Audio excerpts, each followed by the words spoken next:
नमस्कार, मैं हूं हसनैन अंसारी और आप देख रहे हैं यू न्यूज लाइव 24।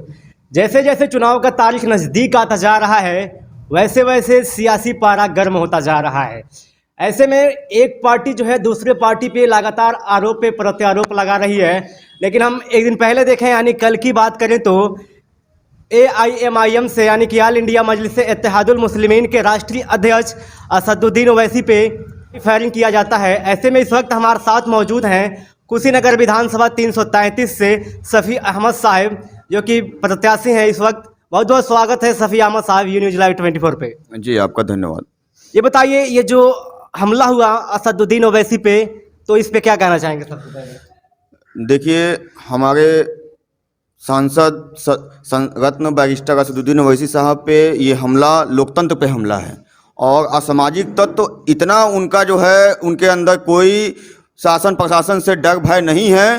वो कुछ भी अपने हाथ में लेके और ऐसा हमला करके कमज़ोर करने की कोशिश कर रहे हैं, लोकतंत्र को दबाने की कोशिश कर रहे हैं, संविधान को ख़त्म करने की कोशिश कर रहे हैं। ऐसा हमला कभी बर्दाश्त नहीं किया जाएगा। जो है ये बताइए, उत्तर प्रदेश के मुख्यमंत्री ये कहते रहते हैं कि हमने गुंडे माफियाओं को खत्म कर दिया, लेकिन फिर ऐसा क्यों देखने को मिला? देखिए, सरेआम एक टोल प्लाजा पे जहां प्रशासन की ड्यूटी होती है वहां पे इस तरह की घटना, आप समझिए आम आदमी कहां सुरक्षित है? जब एक सांसद पे हमला हो सकता है तो आम आदमी अपने आप को कहां से इस प्रदेश में सुरक्षित महसूस करेगा? ये कभी नहीं है। जो है यहाँ पे माफियाओं का, गुंडों का राज है। जैसे गोलियां चलाई जा रही हैं, बताइए आम आदमी की सुरक्षा नहीं हो पा रही है। इस तरह सरेआम दिन में गोलियां चलाई जा रही हैं, ये कहना एकदम अनुचित है। जो है ये बताइए, आपकी पार्टी पे ये आरोप लगता रहता है कि आप लोग एक विशेष समुदाय को लेकर राजनीति करते हैं, तो क्या ये जो आरोप है ये राजनीतिक लाभ उठाने के लिए किया जाता है या कुछ और?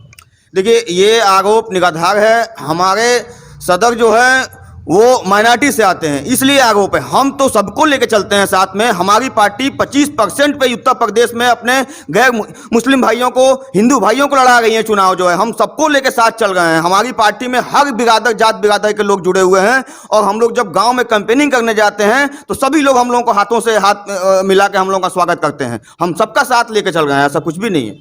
ये बताइए, जानकारों की माने तो इस वक्त जो है लड़ाई सपा और भाजपा में है, तो इस बीच आपकी पार्टी किधर खड़ी है? देखिए, हमारी पार्टी अभी 2022 में पूरी मजबूती से, संगठन हमारा इतना उत्तर प्रदेश में मजबूत है, इसलिए हम चुनाव लड़ रहे हैं। इसके पहले तो हम यहाँ चुनाव नहीं लड़े थे। MIM जो है ऐसे हम बहुत मजबूती के साथ यहाँ चुनाव लड़ रहे हैं। जनता हम लोगों को पसंद कर गई है, हमारा स्वागत इस्तकबाल कर गई है और ये आने वाला वक्त बताएगा। जनता का जो दिल जीतेगा, जनता उसे वोट देगी, उसे जिताएगी। जो है कोई पार्टी का यहाँ ऐसा कुछ भी नहीं है। हमारी पार्टी बहुत मजबूती से उत्तर प्रदेश में चुनाव लड़ रही है अपने संगठन के बुनियाद पे। जो है जी, आप कुशीनगर विधानसभा 333 से प्रत्याशी हैं, तो ये बताइए, एक तरफ सपा और एक तरफ भाजपा के जो प्रत्याशी हैं, इस बीच आप किस प्रकार से तैयारी कर रहे हैं? किस प्रकार से लग रहा है कि आप इस चुनाव को निकल लेंगे? देखिए, तैयारी हमारी लोगों से जो है एकदम हमारा डायरेक्ट कनेक्टिविटी है। लोगों से साथ मिलना जुलना, उन लोगों से संवाद करना, उन लोग हर चौराहे पे, हर घर पे मेरा जो है उन लोगों से मिलना जुलना हो रहा है। जितना ज़्यादा जो जनसंपर्क कर सकता है वो हमारा अभियान चल रहा है। संगठन हमारा हर एक गाँव में मजबूत है। तो हमारा क्या है, अभी तक सारी पार्टियाँ हमारा इस्तेमाल की हैं। हम लोगों के अंदर यहाँ हम लोगों का इस्तेमाल हुआ है। हमारे लड़के जो है बेरोजगारी से परेशान है, जनता महंगाई से त्रस्त है, गांव में कहीं सुविधाएं नहीं है, रोड टूटी हुई हैं, लोग, आम जनता केवल वोट देते देते परेशान है। वो आप कह रहे हैं ये कि बेरोजगारी पे बात कर रहे हैं, बेरोजगारी पे आरोप लगा रहे हैं, लेकिन वही मुख्यमंत्री साहब कहते हैं कि हमने 4.5 लाख नौकरियां दिया, फिर ये आरोप क्यों? आप गांव में जाके एक सर्वे ले लीजिए, एक चार्ट बना लीजिए। हमारे गांव में, एक गांव की आबादी 1000 है, उसमें से अगर 200 युवा पढ़ के निकल रहे हैं तो उन युवाओं से आप पूछ लीजिए, जाके जमीनी हकीकत पे आप बात कीजिए। आंकड़े सब जो है, क्या आंकड़े हैं आप दिखाइए ना। सारे लड़के हमारे ऐसे बेरोजगार घूम गए, कहीं रोजगार नहीं है। यहाँ कल कारखाने होने चाहिए, यहाँ प्रोडक्शन होना चाहिए, मैन्युफैक्चरिंग हब होना चाहिए। हमारे पास प्राकृतिक संसाधन है, लेकिन उसका उपयोग कहाँ हो रहा है? कहीं यहाँ कोई मैन्युफैक्चरिंग हब नहीं है। सारे लड़के बेरोजगार घूम गए हैं, हर जगह जो है कहीं एकदम बेरोजगारी चरम सीमा पे है। ये बताइए, कुशीनगर विधानसभा में आपको कितना समर्थन मिल रहा है? समर्थन देखिए, लोगों का बहुत अच्छी तादाद में मिल रहा है। जनसंपर्क हम लोगों का बहुत अच्छा चल रहा है। लोग हाथों हाथ हम लोगों का ले गए हैं। पार्टी अभी मजबूती के साथ उत्तर प्रदेश में पहली बार चुनाव लड़ रही है और हमारी पार्टी जो है गरीब मजलूमों की बात करने वाली है, इसलिए लोग हम लोगों को भरपूर सहयोग और समर्थन दे रहे हैं। क्या लग रहा है, कितनी उम्मीदें हैं, कितनी कामयाबी मिल पाएगी इस बार के विधानसभा चुनाव में?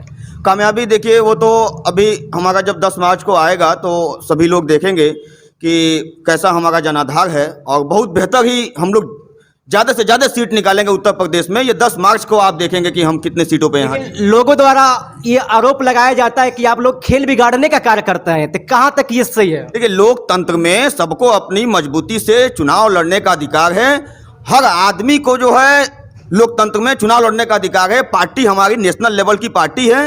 प्रेजेंट टाइम में हमारे बहुत सारे विधायक और सांसद हैं, तो ये आरोप लगाना निराधार है। आप मैदान में आइए, जनता के साथ आप सुख दुख में आइए, जनता आपको पसंद करेगी, आपको जिताएगी।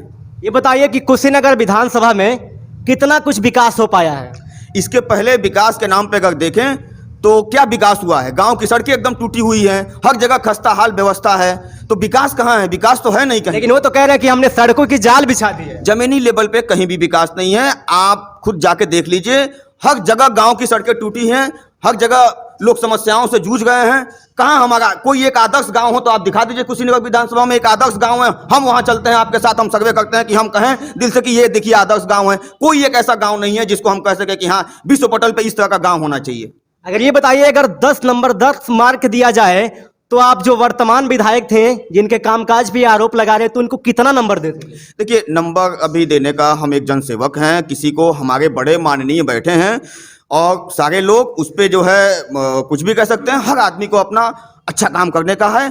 सभी लोगों ने अच्छा काम किया, मिलजुल के साथ हम सबका साथ हम कर रहे हैं, हम साथ लेके चल रहे हैं। तो बताइए, आप कितना विकास करेंगे अगर मान लिया जाए कि आप यहाँ से जीत हासिल करते हैं? देखिए, हम एक शिक्षित नौजवान युवक हैं, हमारी जैसा पार्टी की भी सोच है।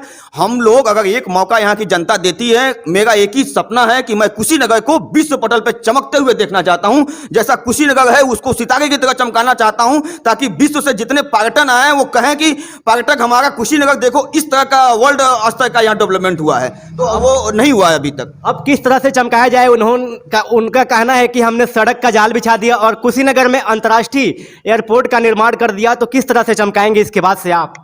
देखिए, अगर यहाँ अंतर्राष्ट्रीय एयरपोर्ट बना, ये तो बहुत हम लोगों के लिए भाग्य की बात है कि यहाँ से फ्लाइट शुरू हो गई। लेकिन गांव की बात करें, हमारे विधानसभा क्षेत्र में 157 गांव आते हैं, तो उन गांव में विकास अभी बहुत कोसों दूर है। उन गांव में विकास नहीं हुआ है, तो उन गांव को भी कुशीनगर से जुड़ा है, तो कुशीनगर के ही मापदंड के अनुसार उसका विकास होना चाहिए। जो है सबसे बड़ा प्रोपेगेंडा क्या है? क्या विकास नहीं हुआ है जो सबसे बड़ा इस समय मुद्दा दिख रहा है? नहीं, विकास तो देखिए, महंगाई और डेवलपमेंट और स्वास्थ्य सुविधाएं, जनता को इन सब से डायरेक्ट लाभ मिलना चाहिए। जो कि अभी स्वास्थ्य सुविधाओं पे ही आप ले लीजिए, कहाँ है स्वास्थ्य सुविधाएं? स्वास्थ्य एक आम आदमी चला जाए, अभी कुछ उसको स्वास्थ्य के नाम पे सुविधाएं नहीं मिल पाती हैं। जो है तो इस पे ध्यान देके और जनसेवक होने के नाते इस पे काम करने की जरूरत है। ये थे हमारे साथ सफी अहमद साहब, कुशीनगर विधानसभा 333 से। बहुत बहुत धन्यवाद आपका हमारे साथ जुड़ने के लिए। धन्यवाद।